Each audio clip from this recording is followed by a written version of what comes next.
Welcome back students इंद्रोना study point. मैं आज आपको क्लास 10 से दूसरे वाले लिखित द्विगुण समीकरण के विषय में पढ़ाऊंगा। तो इसमें आज हम जो पढ़ाएंगे वो इस चैप्टर के अंतर्गत दूसरे वाले लिखित समीकरण इस चैप्टर के अंतर्गत हम बीजगणित की विधियां पढ़ रहे हैं। बीजगणित की विधियों में जो नंबर 2 विधि चलेगी विलोपन विधि। इस विलोपन विधि में हम किस तरीका से x और y के मान निकालते हैं, इसको अंग्रेजी में कहते हैं एलिमिनेशन मेथड। तो विलोपन विधि जैसे कि नाम से ही स्पष्ट होता है, तो हम क्या करते हैं, विलुप्त करना। हम दो चर वाले रैखिक समीकरण है, उसमें से एक चर को विलुप्त कर देते हैं। जिस चर को विलुप्त करते हैं उस चर के गुणांक बराबर कर लेते हैं और चिन्हों को विपरीत कर लेते हैं ताकि जोड़ने से वो कैंसिल हो जाए। यदि मुझे -x काटना है तो उसे काटने के लिए मुझे +x चाहिए।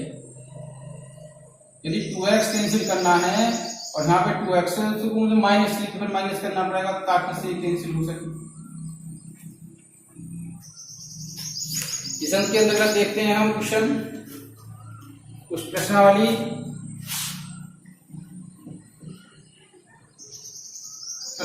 है 3.4। इसमें क्वेश्चन है, निम्न समीकरणों के युग्म को विलोपन विधि तथा प्रतिस्थापन विधि से हल कीजिए, कौन सी विधि अधिक उपयुक्त है। तो हमने प्रतिस्थापन विधि को पढ़ ली, किस तरीका से हल करते हैं उस विधि से तुम कर सकते हो। तो हम तुम्हें जो बताएंगे आज मैं इसमें विलोपन विधि से बताऊंगा कि विलोपन विधि से दो चर वाले रैखिक समीकरण को कैसे हल करते हैं। इसका थोड़ा सा जो हम इसका जो कठिन पार्ट से ले लेते हैं, 1 का 4th पार्ट लेते हैं। ये थोड़ा टफ है। इसमें दिया हुआ है x/2 plus 2y/3 equal to -1 और दूसरी इक्वेशन है x minus y/3 equal to 3। पहली इक्वेशन है x/2 प्लस 2y/3 -1, दूसरी इक्वेशन है x minus y/3 equal to 3। देखो एक इक्वेशन 1 है और एक इक्वेशन 2 है। इनकी जो जनरल फॉर्म होती है स्टूडेंट्स, जनरल फॉर्म व्यापक जो इसका जो व्यापक रूप जो होता है वो होता है ax plus by plus c equal to 0 या और ax plus by equal to c। इस रूप में इसको हम कन्वर्ट कर लेते हैं। तो हम लिखेंगे समीकरण 1 से, समीकरण 1 से क्या जाएगा, x/2 plus 2y/3 equal to -1। अब मुझे क्या करना है, ये यहाँ से 2 और 3 को हटाना है। तो इनको क्या करना है, एलसीएम इसकी मल्टीप्लाई इसमें और इसकी इसमें। तो एलसीएम कितना जाएगा 6, तो 3x और 2 2 जा 4y इक्वल टू -1। तो 3x plus 4y equal to -1 गुना 6। देखो ये इधर मल्टीप्लाई में चेंज हो जाएगा इस तरीका से। जो डिवाइड है और डिवाइड किस में चेंज होता है, ट्रांसफर में, मल्टीप्लाई में। तो 3x plus 4y equal to -6। Equation number 2 3 आ जाएगी, 2 के बाद 3। अब लेते हैं इक्वेशन समीकरण 2 से, इसको भी जनरल फॉर्म में इसके व्यापक रूप में बदल दें। x minus y/3 equal to 3। इसके नीचे 1 रखें, एलसीएम कितना जाएगा 3, कितना हो जाएगा 3x और 1 भी करेंगे तो y आ जाएगा -y इक्वल टू 3। तो 3x माइनस y ये डिवाइड में है, तो डिवाइड किस में चेंज होता है स्टूडेंट, मल्टीप्लाई में। 3 में 3 की मल्टीप्लाई हो जाएगी। 3x minus y equal to 9, equation number 4। अब मुझे 3 और 4 को सॉल्व करना है। देखो 3x प्लस 4y माइनस 6 है, यहाँ पे कितना 3x minus y equal to 9 है। तो 3x की जो टर्म है वो बिल्कुल सेम है। अब वो सेम टर्म होते हैं तो घटाने से मतलब तो घटाकर कैंसिल हो जाते हैं। अब देखो मेरे पास 2 से 2 कब कैंसिल होगा, जब मैं इसमें से घटा दूं तो कैंसिल होकर 0 आ जाएगा। इसी प्रकार हम समीकरणों को पहली समीकरण में से दूसरी घटा देंगे। समीकरण 1 से समीकरण 2 को घटाने पर, समीकरण 1 से समीकरण 2 को घटाने पर 3x प्लस 4y बराबर -6। कितना 4 कितनी है 3x minus y equal to 9। Sign change कर देंगे, कैंसिल हो जाएगा, ये प्लस हो जाएगा। तो 4y और 1y कितने हो जाएंगे 5y, ये माइनस हो जाएगा, -6 और -9 तो माइनस का कितना हो जाएगा 15। तो y इक्वल टू कितना हो जाएगा -15 अपॉन 5, 5 3 जा 15, y इक्वल टू -3। अब y की वैल्यू निकल गई तो हमें किसकी वैल्यू चाहिए, अब हमें चाहिए वैल्यू x की। तो y की वैल्यू निकलने पर x की वैल्यू कैसे निकालेंगे, या तो इसे x की y की वैल्यू को 3 में रख दें समीकरण 3 में, या समीकरण इसको 4 में रख दें इस y की वैल्यू को। तो जिसके कोफिशिएंट थोड़े इजी होते हैं उसमें रखते हैं। यहाँ पे y का कोफिशिएंट 1 है तो यहाँ पे बेटर रहेगा रखना इसको। 3x minus y equal to कितना 9 है, मुझे y को हटा के कितना रखना है -3 रखना है। तो y को हटाते हैं यहाँ से और -3 रख दें। तो ब्रैकेट से पहले माइनस है तो प्लस हो जाएगा 3 इक्वल टू 9 और 3x इसको लेफ्ट से राइट में शिफ्ट कर दें तो प्लस किसमें चेंज होता है ट्रांसफर होने पर माइनस में। तो 9 - 3 3x इक्वल टू कितना जाएगा 6। तो इम्प्लाइज x इक्वल टू 6/3 3 2 जा 6, x बराबर 2 और y बराबर क्या है और मिला है हमें y बराबर -3। तो इनको चेक कर लेते हैं क्या ये हमारे आंसर सही हैं। देखो चेक कैसे करेंगे, हम उत्तर की जांच कैसे करें। जांच क्वेश्चन में पूछी नहीं है पर हमें अपनी संतुष्टि के लिए जांच करनी है कि जो हमने हल किया है समीकरण को x और y के जो मान आए हैं वो सही हैं या गलत हैं। तो हमारी समीकरण है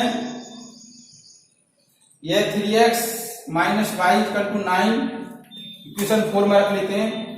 तो हमें x को हटा के कितना रखना है, इसकी जगह 2 रखना है तो गुणा 2 और y को -3 रखना है, विद साइन रखेंगे -3।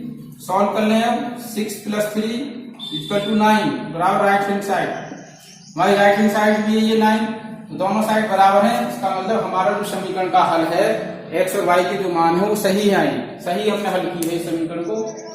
और देखो इसके बाद इसकी विभाग की क्वेश्चन जिनको अंग्रेजी में वर्ड प्रॉब्लम कहते हैं, थ्योरेटिकल जो क्वेश्चन है निरूपण विधि पर आधारित उनको देखेंगे।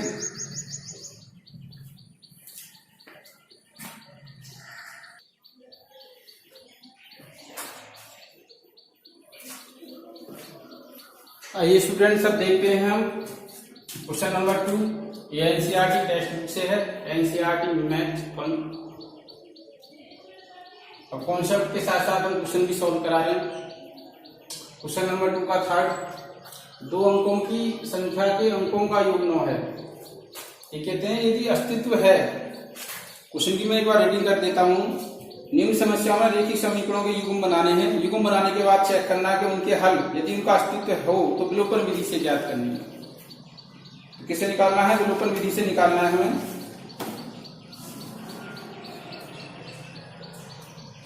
यदि मूलों का अस्तित्व है तो वह संख्या ज्ञात कीजिए से बनी संख्या का 2 गुना है। 2 अंकों की संख्या के अंकों का योग 9 है तो 2 अंकों की संख्या निकालनी है। तो संख्या ज्ञात कीजिए तो मान लेते हैं माना अभिष्ट संख्या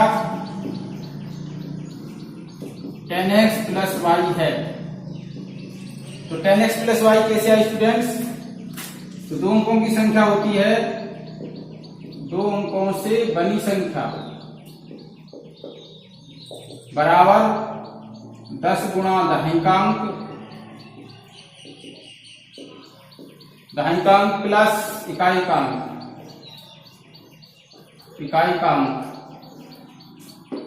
10 गुणा दहाइकांक कितना हो जाएगा 10x, हमने मान लिया दहाइकांक x है और इकाइकांक y तो 10x + y।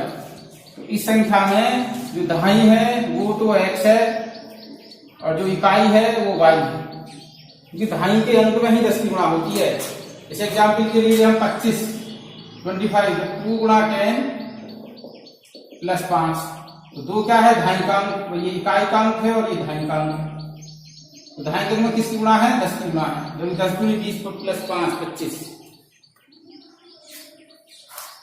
अब क्या कहता है? दो अंकों की संख्या के अंकों का योग 9 है। ये प्रथम शर्त है, प्रश्न की प्रथम शर्त से, प्रश्न की प्रथम शर्त से। प्रथम शर्त क्या है? अंकों का योग क्या है? 9 है। अंकों का योग कितना है? 9 है, इक्वल टू 9। अंक कौन कौन से माने हमने? अंक माना है हमने, एक तो इकाई दहाई का अंक है, एक इकाई का अंक है, एक x है, एक अंक y है।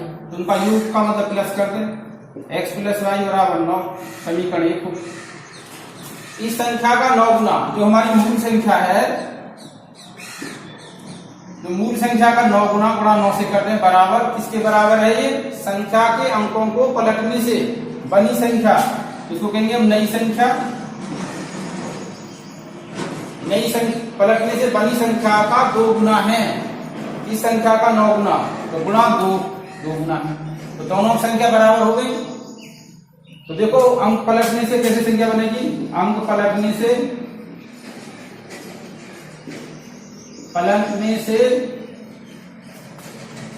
अंक पलटने से बनी संख्या,